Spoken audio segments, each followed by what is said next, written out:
এই স্বার্থপর পৃথিবী কারো কথা মনে রাখে না, কারো জন্য থেমে থাকে না। কেউ তোমারে মনে রাখত না। তুমি মরে গেলে কারো হাতে সময় নাই তোমারে কান্দে লইয়া কান্দ নেই, কারো হাতে সময়। এ বাফেরে দুপুর বেলা জানাজা দিছে, আসরের পরে বাফের জানাজা হইছে, কত কান্দা কানছে জিফুতে। এশার নামাজের পরে পাশের ঘরের থেকে ভাত তরকারি আনছে, এর ওই পেট ভরে ভাত খায়। এরা দেখলাম দুপুরে কান্দে অন ভাত খায়।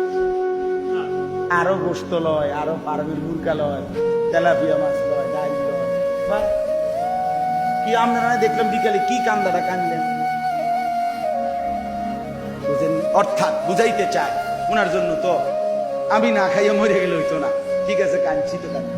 অর্থাৎ দুনিয়া থেমে থাকে না, কারো জন্যই কি থাকে না, থেমে থাকে। এজন্য দুনিয়া নিয়েই ব্যস্ত না হই, আখিরাতের ফিকির করি। আল্লাহ তাআলা আমাদেরকে তৌফিক দেন। আজকের এই মজলিস, আজকের এই মজমা আল্লাহ কবুল করে নেন।